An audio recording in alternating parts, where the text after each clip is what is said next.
सभा में उपस्थित सभी को मेरा नमस्कार। इतने वरिष्ठ जनों को सुनने के बाद मुझे लगता है मेरी तैयारी का जो मीटर था वो एकदम नीचे आ चुका है और इस वक्त जो फीलिंग है ना, जिसको हम कह सकते हैं झुरझुरी, फुरफुरी, कपकपाहट या घबराहट, जो कि वो एक सिंड्रोम की तरह महसूस हो रहा है। तो खैर मैं अपनी बात को शुरू करती हूँ कि आज मेरे लिए दोहरी खुशी का एक मौका मुझे लग रहा है। पहला ये कि डॉक्टर रमा मैम, जिनके कॉलेज से मैंने अपनी पढ़ाई खत्म की है, उनके साथ मंच साझा करने का मौका मिल रहा है। और दूसरा, अश्रुतपूर्वा संस्था ने मेरे बनते बिगड़ते जो विचार हैं उनको इस मंच पर रखने का मौका दिया है, उसके लिए मैं उनका तहे दिल से शुक्रिया अदा करती हूँ। तो जैसा कि आज का विषय है वैदिक युग से आधुनिक युग तक नारी की यात्रा, तो जब हम तुलना करते हैं किसी भी युग से या किसी भी चीज़ की, और दो चीज़ों में जब हम तुलना करते हैं तो उसमें देखते हैं कि कौन सी चीज़ कब बुरी थी या कौन सी चीज़ में कम खतरा था।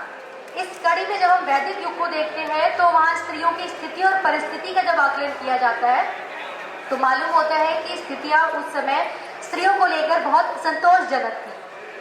वैदिक युग वह युग जहाँ महिलाओं को शिक्षा, समानता, स्वयंवर और धार्मिक आज़ादी प्राप्त थी।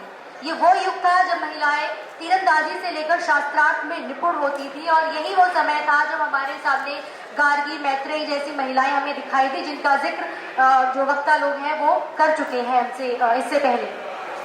तो वही वेद, गीता, रामायण, महाभारत जैसे जो महान ग्रंथ हैं वो भी इसी युग में लिखे गए और कोई भी जो धार्मिक अनुष्ठान होता था उसमें कोई भी पुरुष बिना अपनी पत्नी के उस धार्मिक अनुष्ठान को पूरा नहीं कर सकता था। सीता, द्रौपदी जैसी जो महिलाएं हैं, सशक्त नारियां, वो भी हमें इसी युग में दिखाई देती हैं। लेकिन ये भी सच है कि कोई भी युग आदर्श हो ऐसा कहा नहीं जा सकता है। हर युग में कुछ ना कुछ विरोधाभास होते ही हैं। इसी कड़ी में वैदिक युग में भी कई विरोधाभास थे, जैसे एक राजा की कई रानियां होना या पितृसत्तात्मक व्यवस्था। उस समय महिलाओं को आज़ादी तो मिल रही थी लेकिन नपे तुले अनुपात में ही मिल रही थी। और वैदिक युग जहाँ स्त्रियां देवी समान थी, वो मध्यकाल आते आते उपभोक्ता की वस्तु बन गई, पर्दे में छुपाने वाली माशूका और गर्भ में मार देने वाली अजन्मी कन्या बन गई। उस समय स्त्री एक व्यक्ति ना होकर संपत्ति बन गई और युद्ध में जीतने वाली वस्तु मात्र बनकर रह गई। महिलाओं की सामाजिक, आर्थिक, राजनीतिक और सांस्कृतिक जिंदगी जो थी वो धीरे धीरे और खराब होने लगी। और हम ये भी जानते हैं कि मध्यकाली वो समय था जब सती प्रथा, बाल विवाह या पर्दा प्रथा जैसी जो कुप्रथाएं थी वो भारत में घुस आई।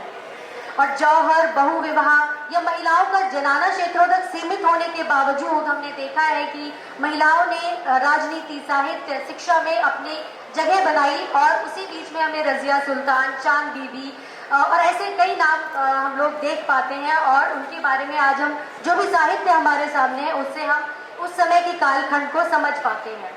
जब समाज में व्यक्त जो कुप्रथाएं थी वो जब चरम पर पहुंची तो हमारे सामने मीरा जैसी नायिकाएं सामने आई और कबीर, नानक, ये जो समाज सुधारक थे उन्होंने कई स्तरों पर महिलाओं के लिए कार्य किया और इनके जो प्रयास थे उनसे कई हद तक धार्मिक और सामाजिक जो आज़ादी थी कुछ हद तक महिलाओं को मिली, लेकिन आर्थिक पहलू पर महिलाएं तब भी पुरुषों पर पूरी तरह से निर्भर होने लगी।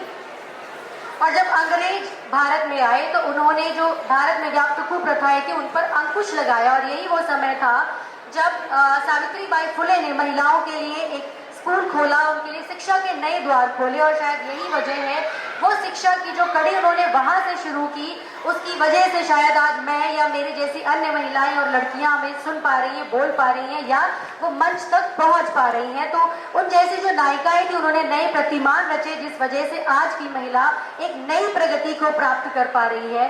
देश जब आज़ाद हुआ, आज़ादी के बाद हमने देखा कि महिलाओं ने हर क्षेत्र में अपनी एक जगह बनाई है। आज वो शिक्षा, साहित्य, संस्कृति और विज्ञान हर क्षेत्र में नए प्रतिमानों को, नई प्रगति को रच रही है। और यही वजह है कि आज मंच पर मैं बोल पा रही हूँ या मंच पर मेरे साथ और भी कई अन्य महिलाएं यहाँ विराजमान हैं। लेकिन एक सोचने समझने वाली बात ये भी है कि अब 21वीं सदी में जब हम खुद को विकसित भारत कह रहे हैं, हम अमृत काल मना रहे हैं, इस अमृत काल में भी जो अभी तक विषय हमारे सामने आते हैं, जब मंच का विषय बनता है तो वो महिलाओं के मुद्दे हैं, महिलाओं की समस्याएं हैं। लेकिन जब जेंडर समानता की हम बात करते हैं या घरेलू हिंसा से लड़ने की बात करते हैं तो उसमें पुरुष कहाँ खड़े हैं? हम पुरुषों से अभी भी कोई सवाल नहीं कर रहे हैं और ना ही हम उनको लेकर किसी तरह का संगठन, किसी और तरीके की जेंडर सेंसिटाइजेशन की बात करते हैं। पुरुषों ने love marriage, live in relationship में रहना तो सीख लिया है, लेकिन जो उनकी मर्दवादी सोच है या जो आक्रामक मर्दानगी है, उससे वो अभी तक पीछा नहीं छुड़ा पाए हैं। और वो आक्रामक मर्दानगी जो उनको सिखाती है कि पुरुष बलवान है, पुरुष बेहतर है, पुरुष शक्तिमान है, पुरुष बुद्धिमान है, पुरुष सब कुछ है, लेकिन जो समानता की बात है वहां आते आते पुरुष कहीं ना कहीं पीछे छूट जाता है और उस समानता की लड़ाई में वो साथ आकर के नहीं खड़े हो पाते हैं या वो चीजें बराबरी के तौर पर नहीं आ पाती हैं। यहाँ मैं ये भी नहीं कह रही हूँ कि जब हम समानता की बात करते हैं तो उसमें समानांतर पुरुष बनाने की ओर चले जाए या स्त्री वर्सेज पुरुष की लड़ाई हो जाए।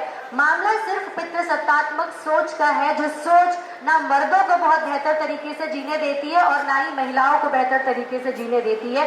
जिस तादाद में पिछले 2.5 दशक में लड़कियों की सोच समझ में बदलाव आया है, फर्क आया है, उस तादाद में पुरुषों की सोच समझ में आज भी फर्क नहीं दिखता है। वो आज भी एक आइडियल वाइफ चाहते हैं जो उनको हर उनकी सुख सुविधाओं को, उनकी फैमिली को, हर चीज को देखे। लेकिन आज की नारी की समस्याएं अलग हो गई हैं।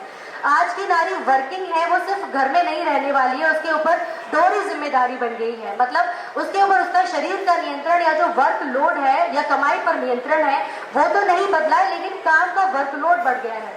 तो आज की परिस्थितियों को देखते हुए हमें जेंडर इक्वालिटी की जब हम बात करते हैं तो दोनों जेंडर को समझना होगा या दोनों जेंडर के लिए बात करनी होगी। किसी एक पर ही बोझा डाल देना या किसी एक को ही लेकर तमाम तरह के कार्यक्रमों को आयोजित करना या संगठनों को बना देना, ऐसा लगता है कि शायद महिलाओं में ही कोई दिक्कत है, इसलिए उनके लिए इतने सारे संगठन, इतनी सारी ट्रेनिंग्स और जेंडर सेंसिटाइजेशन जैसी जो ट्रेनिंग्स है वो की जा रही है। तो जरूरत यह है कि अगर हमें तेज चलना है तो हम अकेले चलेंगे, लेकिन दूर जाना है तो साथ चलेंगे। इसलिए जरूरी है कि जो जेंडर इक्वालिटी की बात है उसमें दोनों जेंडर का साथ आना और एक बराबरी के साथ इस देश को आगे ले जाना। और शायद हम अमृतकाल या अमृत बेला की जो हम बात कर रहे हैं तब हम वहां तक पहुंच पाएंगे। इसी के साथ मैं अपनी वाणी को विराम देती हूँ। धन्यवाद। धन्यवाद मीना जी। विषय बहुत व्यापक है और समय बहुत कम है, और इसलिए मैं अध्यक्ष महोदय जी से आग्रह करूंगी कि सर आप आइए और आप भी जल्दी जल्दी से अपनी बात कह दीजिए, क्योंकि मुझे पर्ची आ चुकी है, टाइम इज ओवर।